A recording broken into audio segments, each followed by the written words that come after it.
Ndugu wa Tanzania, naomba kuwahabarisha juu ya mwenendo wa chama chetu kwa sasa. Mwenendo wa chama chetu uko vizuri kabisa, lakini sasa tunaona kabisa dola imeanza kufanya kazi yake ipasavyo. Sisi kama viongozi wa chama na wajumbe wa baraza kuu, tarehe 22 tuliwaidhinisha secretariat ya chama chetu, lakini leo tarehe 13 msajili anatuletea barua ya kutoitambua secretariat ya chama chetu taifa. Ndiyo tunaamini sasa dola ipo kazini na ipo kwa ajili ya kuishughulikia Chadema, na kwa ushirika mkubwa kabisa wa watu mojawapo ambao walikuwa viongozi wa secretariat ya chama pale makao makuu. Lakini kwa uwepo wa Mwenyezi Mungu tunaamini jambo hili tutalivuka salama na Mungu atatusaidia. Tunasema viongozi wetu tuko tayari kuwalinda kwa gharama yoyote. Kuweni imara, simameni, haya yote yatapita. Msajili tunajua ushirikiano wake umekuwa ni wa muda mrefu wa namna gani ataiangamiza Chadema, na sasa amewapata wabaya wetu kutoka ndani mwetu, wanataka kukiangamiza chama hiki. Tunaamini kwa mapenzi ya Mwenyezi Mungu sisi tutavuka salama. Mheshimiwa John Mnyika, Mheshimiwa Amani Gorugwa, Ali Ibrahim, naamini ukiendelea kujiuguza kwa maumivu yako makubwa uliyoyapata toka tarehe 24 baada ya serikali ya Jamhuri ya Muungano wa Tanzania kwa kushirikiana na polisi wa Tanzania kukushambulia uko Zanzibar ukiwa unakiuguza salama, naamini mtihani huu tutaushinda. Tutaushinda kama tulivyoshinda mitihani mingine yote.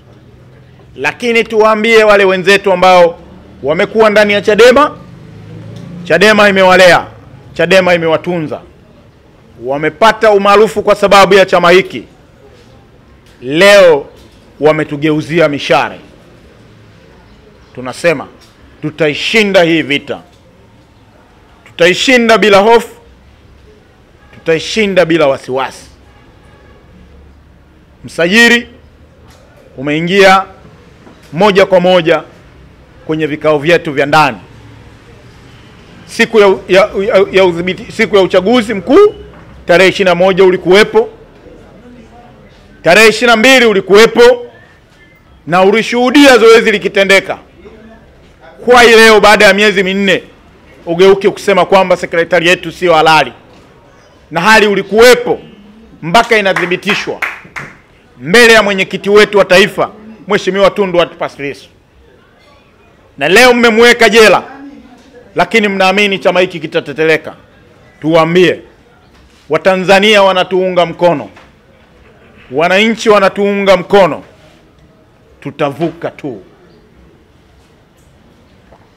tutavuka tu. Na hizi tunajua ni jitihada za kuendelea kuzuia no reform no election.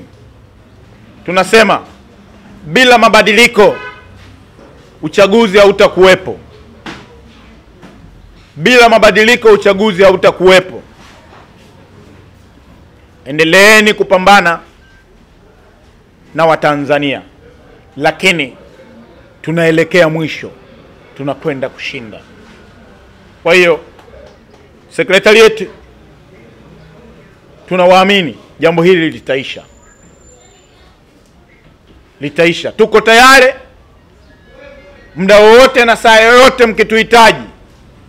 Viongozi wote wa nchi hii tutakuja hata kwa nauli zetu. Popote mtakapotuambia tuje, tuongee sisi wenyewe na msajili, macho kwa macho, ana kwa ana, tuko tayari kuja kwa nauli zetu. Hatutahitaji posho kwa sasa, kwa sababu serikali imeingia kazini na sisi tuko tayari kwa ajili ya kazi hiyo. Nashukuruni sana. Naomba kuwafikishia ujumbe wale wote ambao wameamua kuungana na dola kwa ajili ya kazi hii. Sisi kama Chadema tutavuka mtihani huu, tunawahakikishia, na ninaendelea kuwapa msisitizo. Naongea hapa, nipo ndani ya Chadema zaidi ya miaka 20, kwa hiyo na uzoefu na haya mapambano. Hakuna wa kunigwai, hakuna wa kunizuia. anayeongoza genge la upande wa pili anajua, Salum Mwalimu anajua vizuri tu kwamba mimi kwenye siasa hizi sio mgeni.